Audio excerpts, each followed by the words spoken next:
Sementara itu, pasca penembakan kantor pusat MUI, pihak berwenang menemukan surat yang disebut merupakan milik pelaku penembakan. Dalam surat ini, pelaku menyebut meminta keadilan. Pelaku bernama Mustafa MR meninggalkan surat yang berisi ancaman kepada Ketua Majelis Ulama Indonesia atau MUI. Mustafa menyatakan lelah berjuang. Pelaku juga meminta keadilan. Surat ditujukan kepada Kapolda Metro Jaya dan Ketua MUI.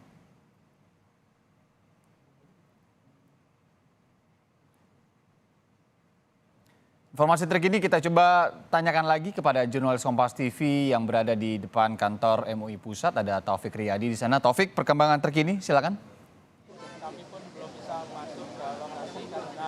Ya, Iriana dan juga saudara, saat ini memang kondisi di kantor Majelis Ulama Indonesia Pusat yang berada di kawasan Menteng, Jakarta Pusat sudah terlihat cukup sepi dari pihak kepolisian, namun masih dalam proses penyelidikan olah TKP.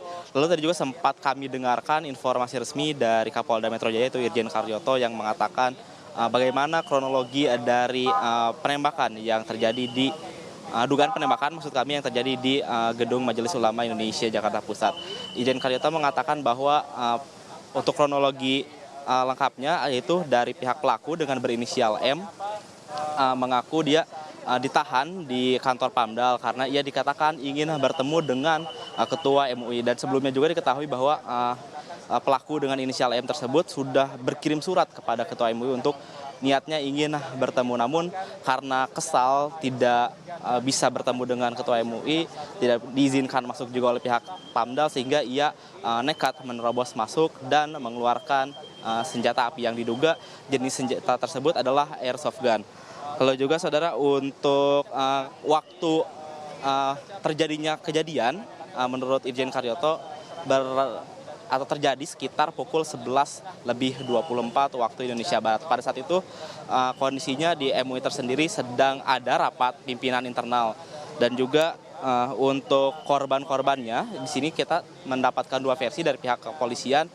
Irjen Karyoto mengatakan bahwa untuk korban tersendiri ada satu orang korban, yaitu dari resepsionis dari pegawai Majelis Ulama Indonesia. Diketahui korban tersebut mengalami luka yang berada di punggung dan segera langsung dilarikan ke rumah sakit yang berada di kawasan Jakarta Selatan, itu Rumah Sakit Agung, ya, yang bernama Rumah Sakit Agung maksud kami.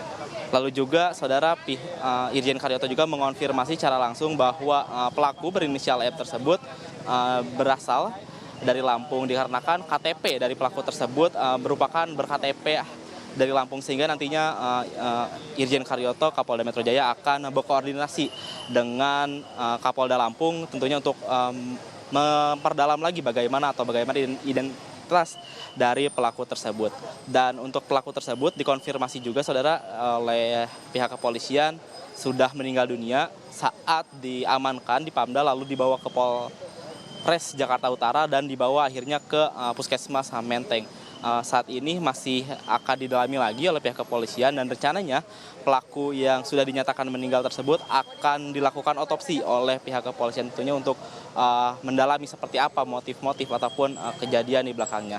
Lalu pihak kepolisian juga mengatakan akan berkoordinasi dengan Densus 88 untuk tentunya mendalami lagi apakah pelaku penyerangan tersebut terindikasi adanya jaringan ataupun tidak. Dan juga tadi juga sempat kita berbincang dengan atau ada keterangan dari Ketua Fatwa Majelis Ulama Indonesia mengatakan bahwa sebenarnya di penyerangan tersebut ada kurang lebih sekitar 3 tembakan, dan juga kaca di lobi lantai 1 Majelis Ulama Indonesia ini pecah gitu dan menimbulkan luka di tangan salah satu resepsionis, sehingga menurut versi Majelis Ulama Indonesia terdapat 2 korban, yang satu terkena punggung dan satu lagi terkena pecahan kaca di tangan, seperti itu Irianda. Tadi ya yang menarik bagaimana kemudian polisi akan mendalami ke Densus 88 juga apakah pelaku yang saat ini informasi sudah meninggal dunia ini masuk ke dalam jaringan teror atau tidak. Terima kasih Taufik Riyadi, jurnalis Kompas TV. Nanti kami akan menghubungi Anda kembali untuk informasi lebih lanjutnya.